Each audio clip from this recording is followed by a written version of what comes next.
thing's just lunge is just a very strong move. Are you joking? Don't crit me. This monster. That's Pokemon Blaze WACK 2 is arguably one of the hardest Pokemon ROM hacks to be released to date. The tricks this game has and the sheer difficulty leads it to be a challenge even for seasoned Nuzlockers. And then there's me. I'm not very good at Nuzlocks. Even then, I saw the insurmountable challenge and figured I'd give my best shot at it. So, join me today when I answer the question, can I beat Pokemon Blaze WACK 2 with Nuzlocke rules? Also, this run was streamed right here on YouTube, so if you want to be a part of future runs, consider dropping a subscription. We begin the run with an important decision. Which starter do we take? All three are valid options with upsides and downsides. Snivy is miserable in the early game, being weak to 2 of the first 3 gym leaders and overall having rather poor stats, but growing great in the late game. Tepig has probably the best longevity of the 3, however has a ×4 weakness as his type has changed, and Oshawott is somewhat in between, being rather consistent throughout the whole game, and for consistency's sake I decided to go with Oshawott. The early game before Cheren, the first gym leader, is honestly quite simple. Hardly anything can damage us meaningfully, and truthfully, we're just going and getting encounters, which for the first 3 routes were Starly, Sewaddle, and Riolu. Truthfully, Starly's the only real great encounter here, but we decided to press on anyway. There are 2 early gift Pokemon as well, a Pansear, which is one of the largest upsides to picking Oshawott as it is the best of the monkey trio, and Blitzel from this daycare lady that gives us an egg. Blitzel is one of my least favorite Pokemon. Was not happy with that. Anyway, after rolling over my rival, it was time to challenge the first gym. Generally, Cheren would be a really difficult fight.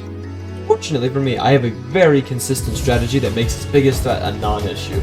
So, we begin with Minccino, which has Attract. However, fortunately for me, Blitzel was female, so 2 quick sparks wraps up Minccino. Afterwards is Lillipup, which truthfully just couldn't outdamage Blitzel. Another easy KO. Then comes in Cheren's problem Pokemon, Munchlax.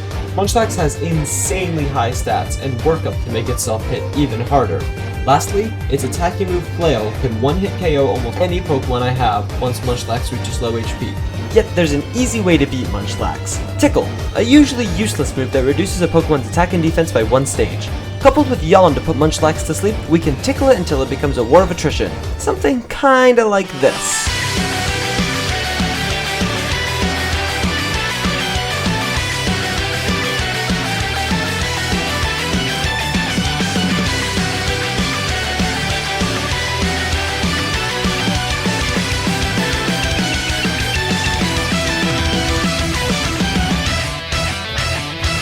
And with that, we've defeated Cheren's most difficult Pokemon, and all we have to do is quickly defeat Pidove to claim the gym badge. After Cheren, the next section of the game is incredibly short, consisting of only a few encounters, and then the next gym battle in Roxy. And honestly, those encounters hardly mattered. Back in Asperita City, I fished up a Remoraid. We picked up a Bulbasaur from the Juggler, and grabbed an Audino outside of Burbank Complex. The reason we got an Audino instead of a regular encounter is because this guarantees us a great encounter inside of the complex. There's great Mons inside the Shaken Grass, Beldum, who's fantastic, Porygon, which is the defensive god, and Castform. Yeah, we got Castform. Of course, with haste, Castform was given an appropriate name, and then we began to prepare for the gym.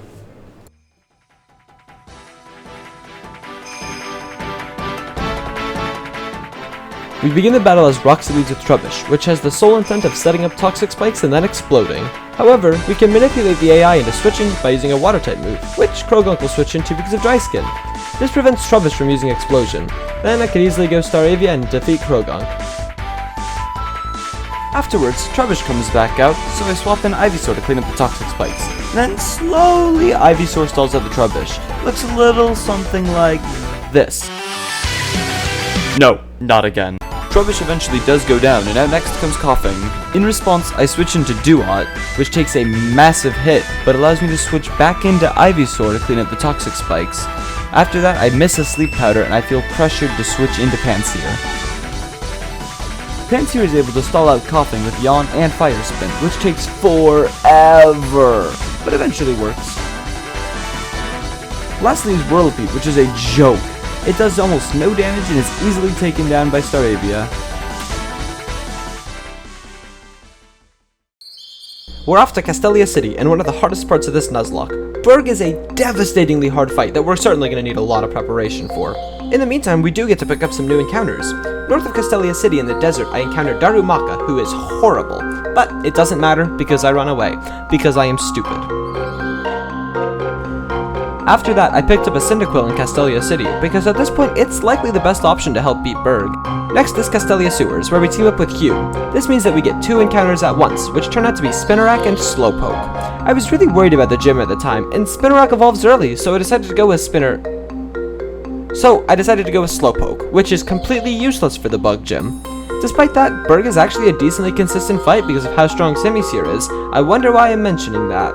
Moving on to the Plasma encounter with Hugh, this fight is generally quite easy. The Pokemon even hitting twice struggle to do enough damage to threaten your Pokemon, unless they crit. That would be bad. And there's our first death of the run. That joke isn't getting overused. And now I'm panicking. Honestly, I think we're screwed. At least after this fight, we do get a great rock type in Relic Passage, right? Right? Well, welcome to the team. With that being our last encounter, it's time to prepare our team. I evolved Remoraid, Riolu, and Blitzel, turned my 1 floor into 3 floor shits, and went to take on the gym. We fought through the gym trainers, Zebstrika got crit and killed, and we made it to Berg. Wait, what? So, I put Quilava on the team, I guess. It's time to fight Berg. The fight begins with Lucario vs Dwebble, where Dwebble sets up Stealth Rocks, and I simply 2-hit KO it. Afterwards, Berg sends out his anti-sweep mechanism in Parasect. With counter and a Focus Sash, I have to click Aura Sphere to avoid getting 1-hit KO'd, to break the Focus Sash, and unfortunately go to sleep to Spore. However, barring crits, Parasect really doesn't hit particularly hard, so I'm able to just stay in, wake up, and knock it out. After this, I'm put into a horrible situation, where I figure I just have to let Lucario die to get a safe switch out. This is when an ingenious chatter tells me, don't sack Lucario. He's such good clickbait. And that is a fantastic point. He is great clickbait. And with that massive brain idea, I risk the switch into Staravia to take out Masquerade with ease. Unfortunately, now that I don't have a full HP Staravia, I have nothing that can take a hit from Scyther, and now must choose a Pokemon to die. Sadly, that Pokemon is Octillery, and with it going down, 3 floor shits are able to come out and cannot kill Scyther because they are terrible. Which ultimately means I have to revenge kill Scyther with Quilava, but ultimately sacrifice Quilava to Leavanny to secure the win. A bit of a messy fight, but we have a new split and new encounters and an incredibly tough boss coming up. Before we can get to anything else, we have to fight Colress, who should be very easy, as long as I don't make a ton of incredibly stupid moves that lead me to lose half my team. With our team still in shambles, I am desperately in need of some great encounters here. Our first big encounter is actually a mythical Pokemon in Victini, which you do get in Blaze Black. Anyway, on to the desert. In the desert resort, we catch Hippopotas. In the Relic Castle, we get Bronzor and revive Cranidosis fossils.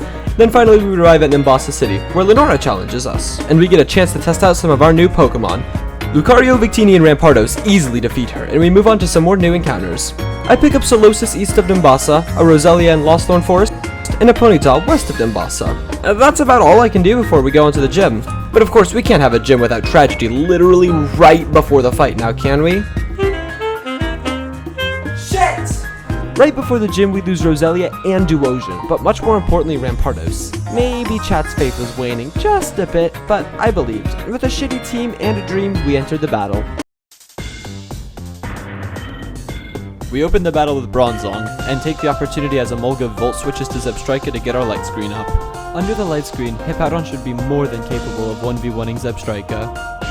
Hippowdon and Zebstrika exchange attacks, but eventually Zebstrika lowers its own special attack with Overheat and becomes useless against Hippowdon.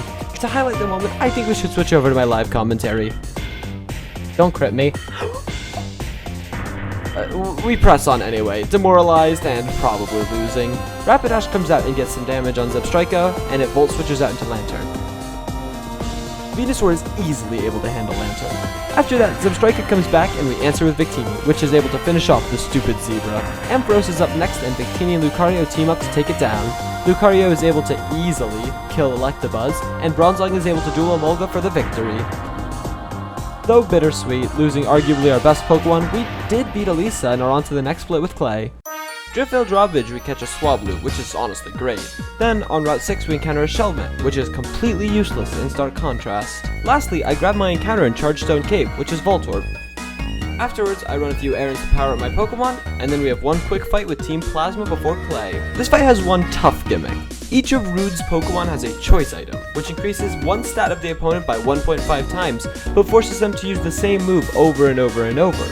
So to start out, we bait Stoutland into clicking Crunch on Victini before swapping out to Autono, which embarrassingly still couldn't 1v1 the Stoutland, so I had to switch in Venusaur to clean up. Then out came Exploud, which I believed would click Fire Blast, so I swapped in Slowbro and exploded. So I sent in Bronzong, which was able to eventually duel Exploud.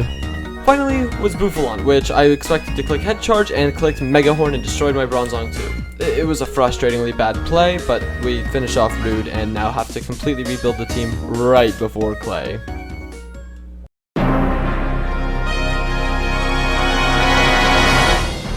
Beginning the battle with Clay, I knew that Nidoqueen was completely incapable of harming Lucario while it held an air balloon, so I took the opportunity to try to set up as many power-up punches as possible. Little did I know that it would snowball into me completely sweeping Clay. After the 6th power-up punch, I was at quadrupled attack and the sweep began. The first Pokemon to go down was Seismitoad. Second up was Nidoking. Excadrill then went down. Crocodile actually outsped us, but it hardly did any damage. And Claydol finally goes down. A really easy sweep for a gym that otherwise would have been devastatingly difficult. Finally, we're in Skyla's section of the game. Skyla has probably the strongest team we've faced so far. On stream, even I said multiple times that I don't think there's any way we get past her. Yet, we've come this far, so you'll just have to keep watching to see where we go from here. Skyla opens a ton of new encounters and opportunities for us, but before we can get to literally any of them, we have to do a couple Plasma battles on the Plasma Frigate. 2 single battles back to back that are quite easy, and then 2 double battles, one with Charon and one with Hugh. We team up with Charon first and the battle goes quite smoothly, overall pretty easy. The one with Hugh also goes well, until Hugh's Superior clicks Brutal Swing on a single Mightyena, which also hits my Staraptor, lowering me enough for the Mightyena to click Crunch and kill me. That is seriously a shame, but at least we do have some new Pokemon coming up. First up in Mistralton Cave, I catch an Excadrill because Cobalion has been moved to later on, then I move back to Clay Tunnel to catch an Onix, which we evolve pretty much immediately. After those 2 encounters, we have a fight with Hugh to avenge Staraptor, in which we beat his ass so badly that he will certainly want vengeance later. Anyway, Chargestone Cave is incredibly uneventful, so we reach Mistralton City and begin going north for our encounters. The first encounter is in Doubles Grass with Aipom and Kecleon, both of which are dogshit awful. I decided to go with Aipom because it is at least usable. North Moor is Celestial Tower, where I get Litwick. Then we head way back to Anvil Town to grab Mudkip, and that's actually all of our encounters before Skyla. Honestly, not great. Litwick is okay, but Aipom is horrid. Before we fight Skyla, we actually have a run-in with Colress, added custom in Blaze Black 2, who has a team of whatever the fuck these are, which Steelix is able to just set up on and eviscerate with 2 Earthquakes. Finally, it's time for Skyla, but first we have to sacrifice our entire team to her gym. Wait. Wrote that in the script. That's not supposed to... Oh, fuck. So we have to replan our moves here, and what if I told you in our brainstorming we found a 100% consistent way to beat Skyla that's replicable in every single run? Well, with chat, we found a great strategy. Skyla's team is designed very well around not being swept like we did with Clay. She leads with Skarmory, which has 2 tools perfectly attuned to not getting swept. Whirlwind, which will switch you out to a random party member, and Red Card, which is an item that will swap you out when you hit Skarmory. Coupled with its ability Sturdy, it means you can't get around getting phased by just simply one-hit KOing Skarmory. However, this set does have one crucial flaw. Do you see it? Well, what if you can't switch out? What if you literally have no other Pokemon than your active ones? Well, I can tell you. Nothing. And that's where we begin our gym battle.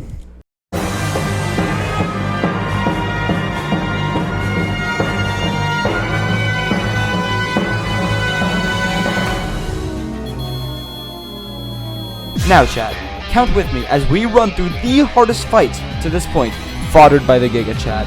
1, 2, 3, 4, 5, and 6. And with full HP, Steelix sweeps through Skyla. And honestly, what I said live really encapsulates the essence of the entire fight.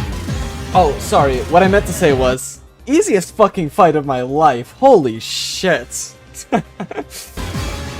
Unfortunately, all good things have to come to an end. We fly out to Lentimus Town and begin progressing through Reversal Mountain. After a pretty easy fight with Bianca, we go into another doubles section, and with every fight, another tragedy. Loss after loss due to lack of preparation and doubles jank. Unfortunately, soon after, the run did die to Hugh stabbing me in the chest in Undella Town.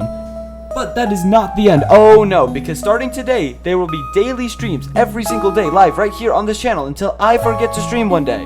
So, do leave a subscription, consider sticking around for the future. I have a lot in the works and really would appreciate your support.